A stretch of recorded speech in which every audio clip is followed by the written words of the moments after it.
자, 이제부터 2주차 이제 수업을 시작하도록 하겠습니다. 이제 본격적으로 이제 챕터 10, 여러분 아마 그 교과서의 그 챕터 10을 이제 보도록 하겠습니다. 챕터 9까지는 유체역학을 다루는 거고요. 그 단위조작 책이죠. 맥케이브 책에 이제 그 챕터 10부터가 이제 열 전달을 다루는 이제 챕터가 되겠습니다. 그 중에서도 열 전달 중에서도 이제 종류가 지난 시간에 어떤 것들이 있다고 얘기했죠. 열 전달은 바로 그 컨덕션, 바로 전도죠. 그다음에 대류, 그다음에 레디에이션. 즉 그 컨덕션으로 전도죠. 그다음에 컨벡션, 대류죠. 그 다음에 레디에이션, 복사 중에서도 이번 시간부터 다루게 될 얘기는 바로 이제 컨덕션을 가지고 얘기를 해보도록 하겠습니다. 그 열에 전달이 된다라는 거를 이제 어떤 그 물리학적으로 얘기를 한다면 키네틱 에너지를 전달을 한다는 거죠. by molecular interaction. 바로 그 분자 간의 그 인터랙션에 의해서 키네틱 에너지를 전달한다라는 거를 바로 이제 그 열 전달이라고 얘기를 하는데, 열 전달에 대해서는 뭐 때문에 열이 전달이 된다고 얘기를 했었죠? 바로 그 온도차 때문에, 온도차가 여기서 드라이빙 포스는 바로 그 델타 T, 바로 온도차라고 얘기를 지난 시간에 했었습니다. 그렇다면 이제 좀 전도에 있어서를 이제 가정을 한번 잡으면 큰 전제의 가정을 걸어 봅시다. 첫 번째는 이제 컨덕션 인 솔리드에서의 전도를 얘기를 해야 된다. 왜냐면은 솔리드가 아니라 액체나 기체라면 이제 그 유동이 있겠죠. 그래서 유체라면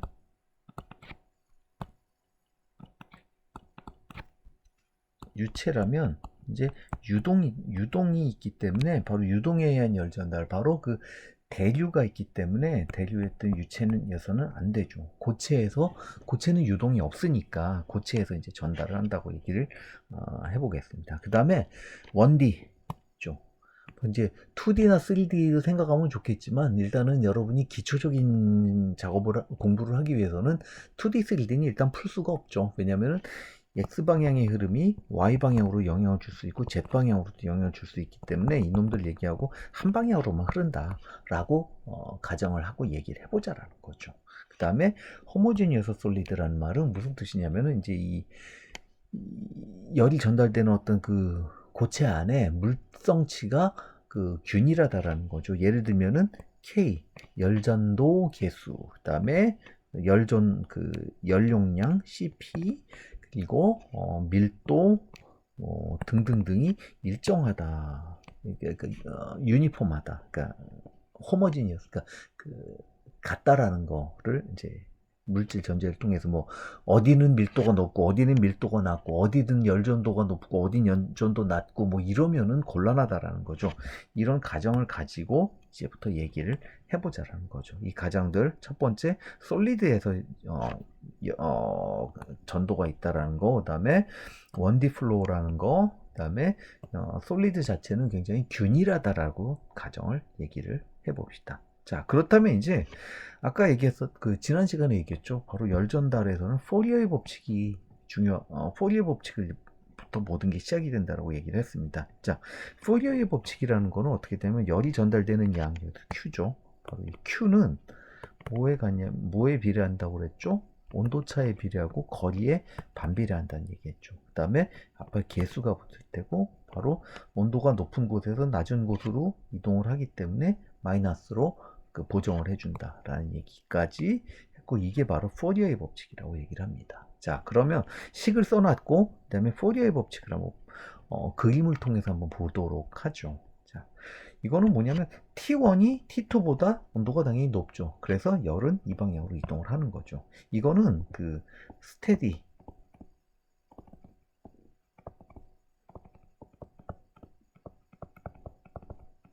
스테디한 힛 컨덕션을 얘기를 하자라는 거고요. 자, 그 다음에 여기는 요만큼의 그 열의 그 온도 9배인 거죠. 조금 더 거리가 조금 더 멀어지면 온도는 이만큼 낮아지고 더 멀어질수록 온도가 낮아지겠죠. 자, 이렇게 해서 최종적으로 이쪽 면과 이쪽 면을 얘기를 하는데 이쪽은 바로 이제 언스테디요.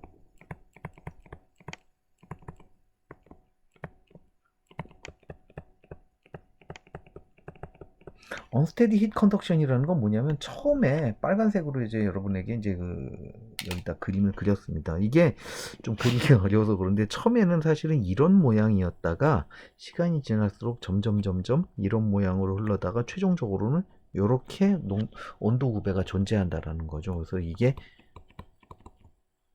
시간이 이렇게 흐른 방향에 따라서 이렇게 온도 구배가 존재해져서 최종적으로는 언젠가는 스테디 스테이트에 도달하겠죠. 그게 언제일지는 모르겠죠. 자, 그거에 대한 얘기를 이제 좀 하는데 포리어의 법칙을 한번 좀 다뤄보도록 하죠. 여러분에게 얘기했지만 포리어의 법칙은 바로 열이 이동되는 양은 일단 크게는 면적에 비례합니다. 자, 면적이 크면 클수록 더 많은 열의 전달이 되겠죠. 그 다음에 온도차가 높을수록 더 많은 양의 열이 전달이 되겠고, 그 다음에 거리가 멀수록, 즉 델타 x분의 1, 바로 그 거리가 멀면 멀수록 열 전달은 반비례하겠죠. 그래서 델타 x분의 1에 비례한다라는 거죠. 자, 이렇게 얘기를 할 수 있고, 자, 여기에다가 이거를 이제 비례한다고 했으니까 바로 이 비례상수 K를 다룬 거죠. K. 근데 여기서 K는 바로 thermal conductivity, 바로 그 열 전도도를 의미를 합니다. 여기서는 이렇게 의미하죠. 그 다음에 온도는 T는 온도를 의미한다고 그랬죠. 델타 T. 그 다음에 Q는 rate of heat flow, 바로 heat flux라고 얘기를 했죠. 바로 그 줄 퍼 미터 제곱 세크, 바로 단위 시간당 단위 면적당 지나가는 줄이죠. 열의 양이죠. 그리고 A는 surface area, 그 열이 전달되는 그 면적을 의미한다라는 거죠. 바로 여기서 요 면적을 의미하자라는 거죠. 이것들, 그 다음에 distance to normal to surface, 이건 그냥 거리라고 생각하시면 됩니다. 자, 그 다음에 바로 이제 아까 얘기했죠. 이게 바로 픽의 법칙을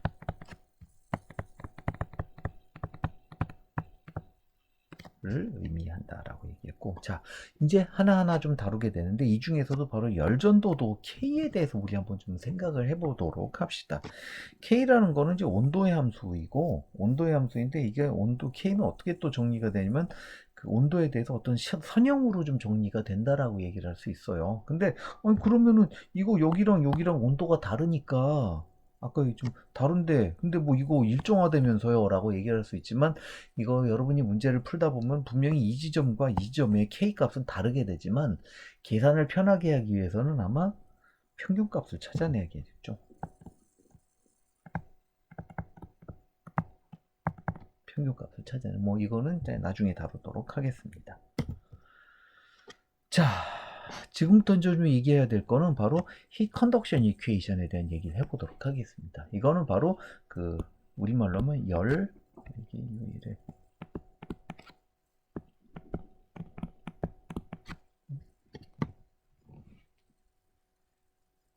전달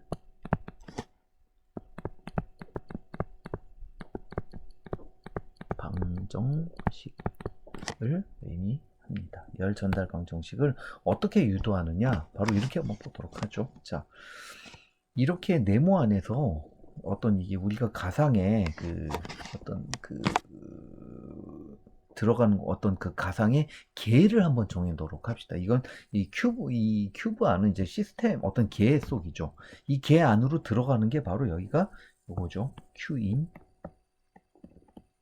들어가는 거, 그 다음에 일로 나가게 되겠죠. 여기는 Q 아웃, 들어가는 양에서 나온 양을 뺀 거죠. 그리고 생성되는 열의 양은 바로 이곳에 쌓이는 열의 양과 같다 라고 얘기를 합니다. 그래서 바로 이런 구조를 가지고 우리가 한번 생각을 해보도록 하죠. 자, 여기서는 이만큼이 요만큼이 이제 다른 색깔로 한번 해볼게요.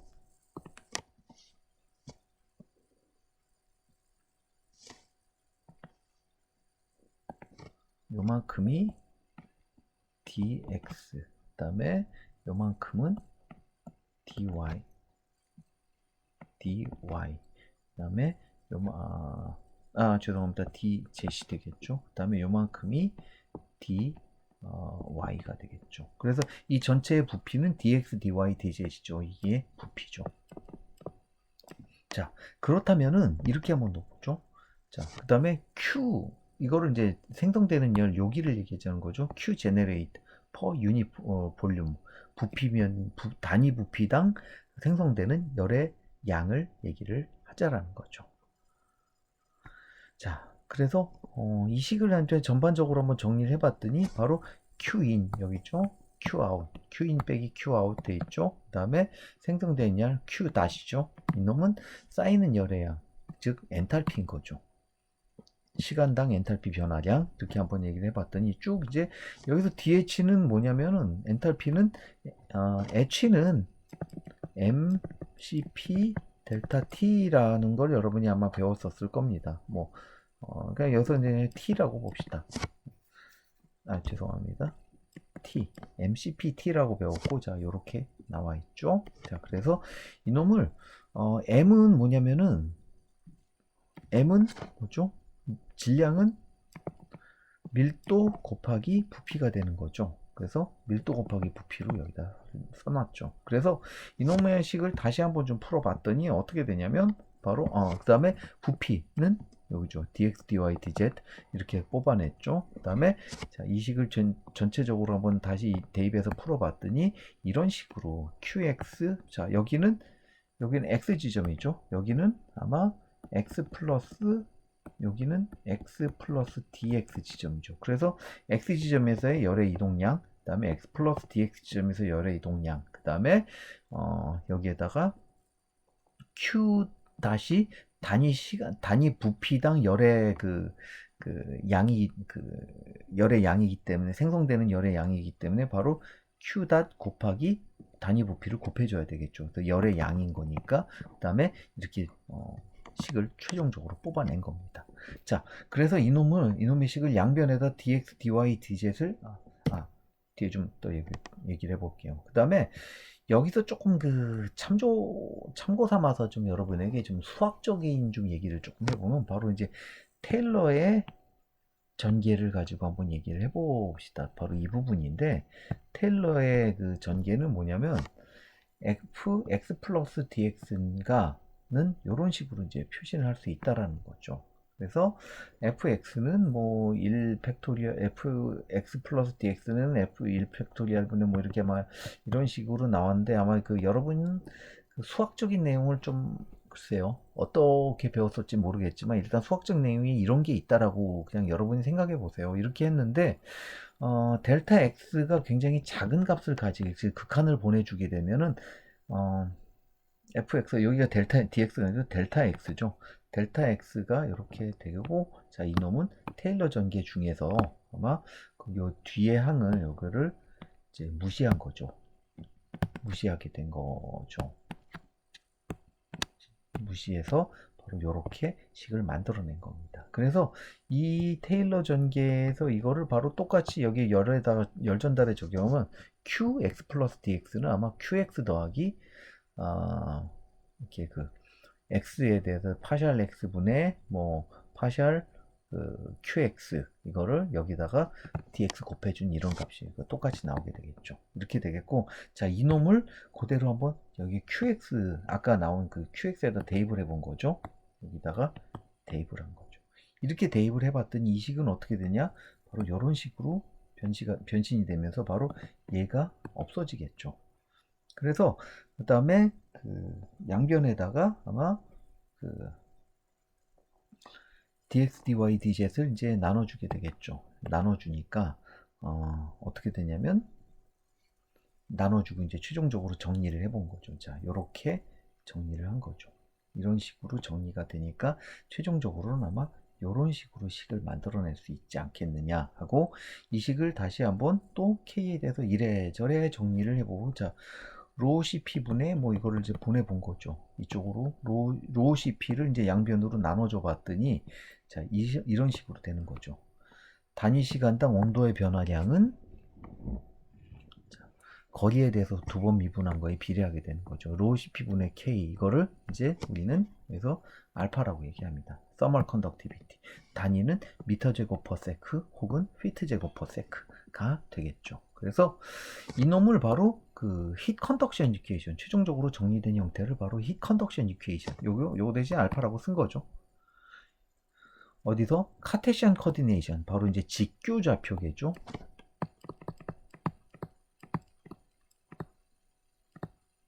직교 좌표계에서의 그 열 전도 그 방정식이 되도록 된다고 얘기를 할 수 있습니다. 자, 그 다음에 또 하나를 놓고 보면은 이제는 다른 좌표계를 한번 놓고 보죠. 바로 이제 실린드리컬 코디네이션인데 실린드리컬 코디네이션은 바로 이렇게 생각을 해보세요. 여러분이 이제 이 그림을 놓고 보시면서 이 가운데에서 바깥으로 열이 이동이 된다. 즉 위에서 내려다보면 이런 모양이 되겠죠. 가운데서 바깥으로 이제 열이 이동이 되는 모양을 가지고 얘기를 해보도록 합시다. 자, 이 모양은 여러분이 조금 그 생각을 조금 더 아까보다는 조금 더 식이 복잡해집니다. 이유는 아까 똑같이 in 마이너스 아웃 어쩌고 저쩌고 한 거를 했죠. 그다음에 요거 똑같이 그 이거 있죠. 테일러 전개를 통해서 이런 식으로 이제 만들어냈습니다. 그래서 아까 요 식을 제가 좀 여기다 집어넣었어야 되는데 바로 여기 요거죠. Q인 마이너스 Q 바로 요 식에다가 이제 대입을 해본 결과 해봤더니 결국에는 똑같이 이런 식으로 이제 만들어낼 수 있습니다. 이런 복잡한 과정은 여러분이 생각하실 필요는 없는데 다른 게 뭐가 있냐면은 좀 더 복잡해진 이유가 뭐냐? 다른 게 뭐가 있냐면 바로 이거죠. 열이 이동을 합니다. 자, 이 안에서 이동을 하는데 그 실린더 모양의 그 코디네이션은 어떻게 정의가 되냐면은 자, 아까 카테시안 코디네이션의 경우는 여기 어느 점이든 x, y, z로 그 어떤 그 좌표가 정의가 되는데 실린더 모양은 바로 r 중심으로부터 얼마가 떨어졌느냐 여기죠. 요만큼 중심 r. 그다음에 세타 이건 뭐냐면 어떤 그 기준점으로부터 여기서부터 몇 도 돌았느냐 요만큼이 세타죠. 세타 그다음에 위아래 높이 이렇게 Z 이렇게 정의가 되는 거죠. R, 세타, Z로 정의가 됩니다. 자, 그런데 왜 이거를 정의를 내냐면 그 바로 이제 어떤 파이프라든가 이런 데 안에서 열 전달이 될 수가 있겠죠. 이걸 가지고 얘기를 하는데 자, 이거는 뭐가 다른 게 되냐면 뒤에도 좀 자세히 나중에 시간에 좀 더 자세히 설명하겠지만 자, 이렇게 보세요. 요만큼의 면적과 들어갈 때 면적과 나올 때 면적이 분명히 여기서 A1이라고 합시다. A1과 A2가 같지 않죠. 다르죠. 다르기 때문에 바로 이렇게 정의가 된다라는 거죠. 그래서 이거를 저도 수학적인 그거는 여러분들이 뭐 깊이 알 필요는 없고 이제 수학적인 결과 맞죠. 이만큼이 아시겠지만 이만큼 뭐라고 했죠? 알파라고 그랬죠. 바로 thermal conductivity, thermal diffusivity. 바로 열 확산 계수가 되겠죠. thermal diffusivity가 이렇게 다르게 된다라는 거를 얘기를 할 수가 있습니다. 자, 이놈들에 대한 얘기를 하겠고요. 그 다음에 이놈들이 이렇게 된다라는 거, 그가 아까랑 좀 비교해 보면은 요놈이랑 좀 다른 모양이 되겠죠. 사실은 그냥 보면 이렇게 R 없어지고 이렇게 두 번 미분한 모양이 돼버리는 거지만 약간 해석이 다르게 되는 거고요. 또 하나는 이제 스페리컬 코디네이션이라고 얘기를 했는데 스페리컬 코디네이션은 이제 어떻게 정의가 되는 스페어라는 게 이제 그 구형이죠. 바로 이제 여러분이 축구공 같이 생각하시면 얘는 축구공 같이 한번 생각을 해보시면 됩니다. 축구공 같은 경우는 자 이렇게 되는 거죠.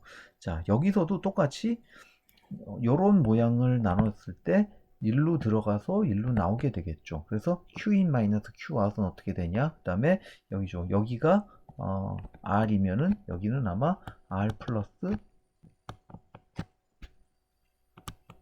dr로 정의가 되겠죠. 그래서 이렇게 정의가 되겠죠.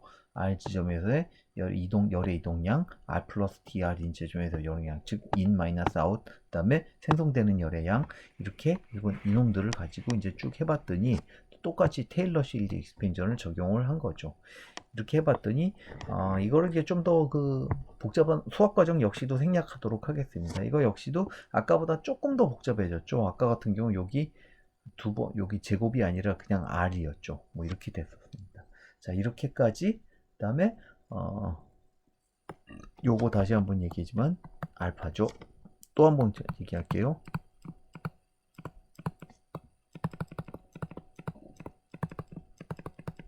thermal diffusibility, 바로 단위는 미터 제곱 퍼 세크, 그 다음에 혹은 피트 제곱 퍼 세크, 뭐 이렇게 정리가 된다라고 얘기를 할 수 있습니다.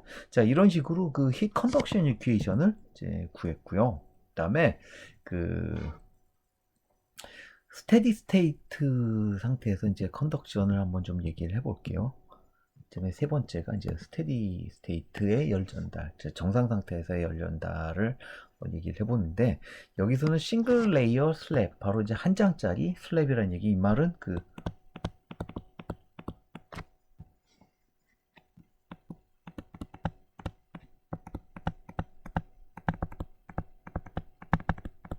싱글 슬랩이라는 말은 이제 카테시안 코디네이션, 바로 이제 우리말로 하면 직교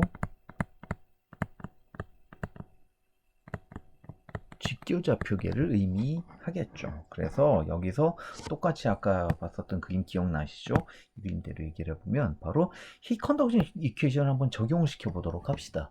히 컨덕션 이퀘이션을 딱 적용시켰는데, 자, 여기서 예외에 의해서 이제 가정에 의해서 그다음에 열이 발생하지 않는다.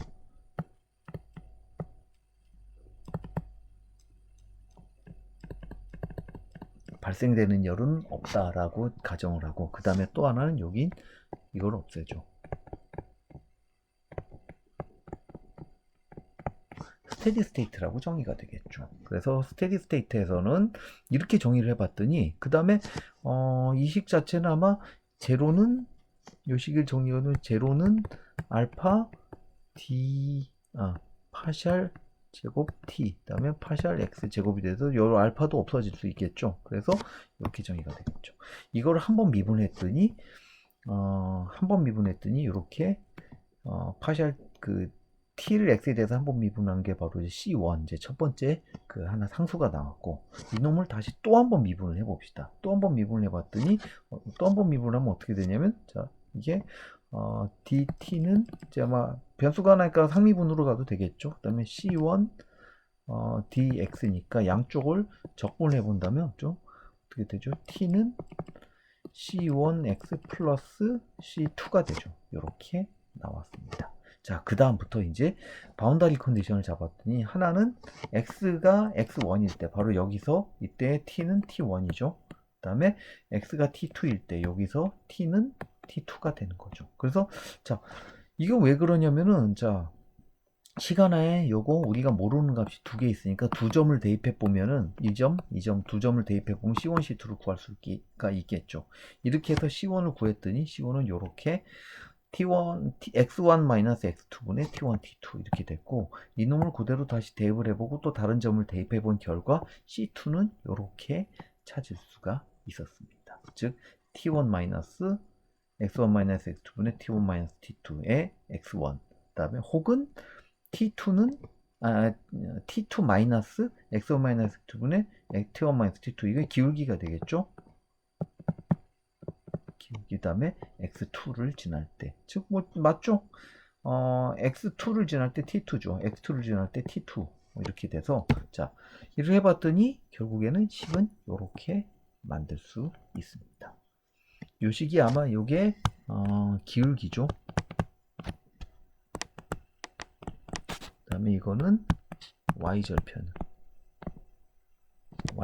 되는 거고. 자, 근데 이 식을 바로 이제 그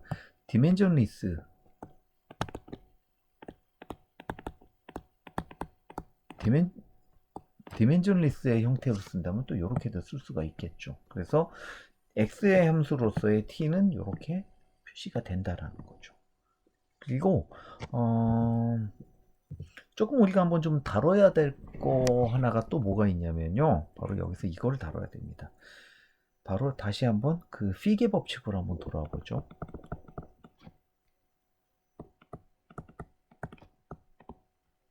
피게 법칙으로 한번 돌아와 본다면, 자, 이 점을 이제 적분의 형태로 표현하면은 적분해서 표현하면 이런 식으로 표현이 되겠죠.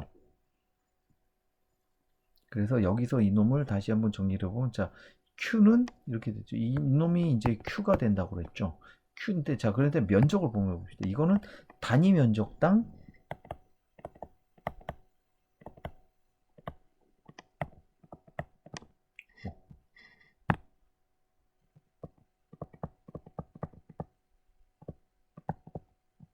단위 면적당 흐르는 열의 양이죠. 즉, 이건 뭐냐면 바로 히트플럭스가 되는 거죠. 단위 면적당 흐르는 열의 양이 이렇게 되는데, 자, 이거를 단위 면적은 또 이렇게도 쓸 수 있어요. 이거는 저항이죠. 저항.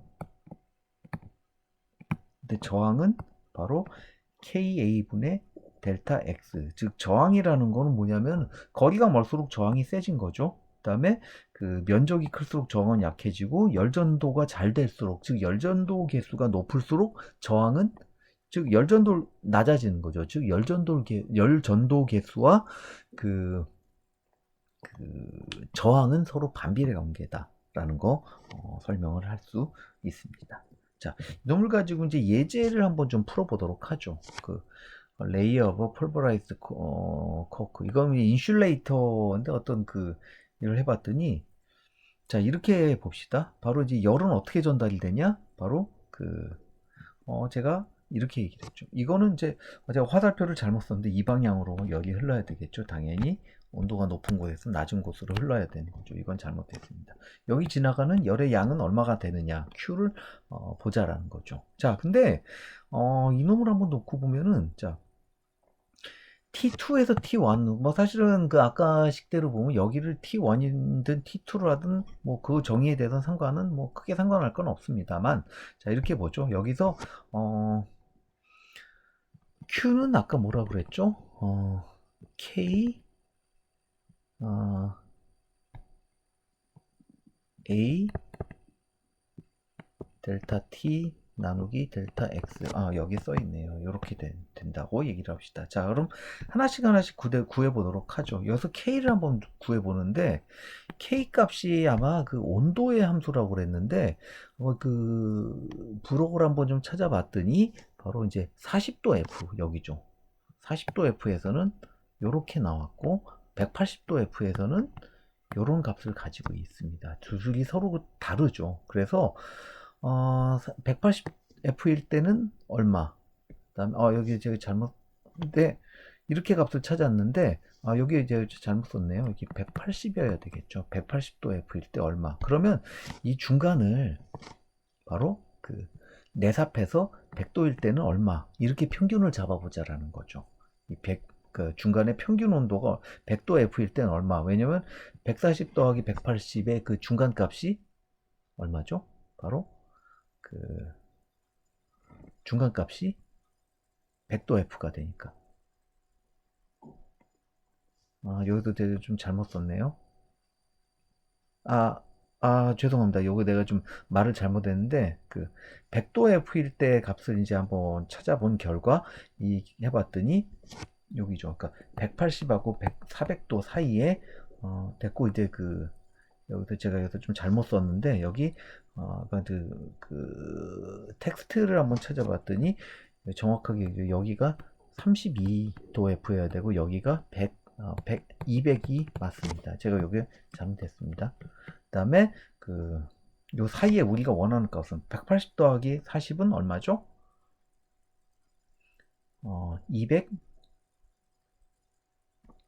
220이 되죠. 220인데 220의 그 평균 값이니까 중간 값은 110이어야 돼. 110F일 때, 110F일 때 값을 찾아본 결과 이때 값은 이 내삽을 해서 찾아보니까 요 값이 이렇게 정의가 되는 거죠. 그래서 0.016 BTU per feet hour 도f라는 값을 가지게 됩니다. 자, 그래서 자, k 값 찾았죠? 자, a는 얼마죠? a는 25 피트 제곱이 나왔죠? 그다음에 델타 t는 얼마였죠? 180 빼기 140이죠. 그래서 얼마? 120이 되는 거죠. 180 빼기 40이죠. 120도 f. 그다음에 델타 x는 0.5f. 그대로 다 갖다 대입했죠. 그 결과 182 BTU per hour의 값을 가지게 된 거죠. 자, 여기서도 자, BTU는 살아있죠. 그 다음에 도F가 위아래로 사라지고, 그 다음에 fit가 위아래만 없어지죠. 그래서 fit 또 여기도 또 없어지는 거죠. 다 없어지고 하니까 결국엔 BTU per hour만 남게 되겠죠. 해본 결과 182 비트 per hour가 된다 라고 예제를 한번 풀어봤습니다. 자, 여기까지가 그 2주차 그 수업을 좀 마치도록 하고, 다음 주에는 다음 시간에는 이제 다음 시간에는 이제 직교좌표계가 아니라 그 원통형좌표계에서 얘기를 한번 해보도록 하겠습니다. 자, 여기서 이번까지 수업을 마치도록 하겠습니다. 수고 많으셨습니다.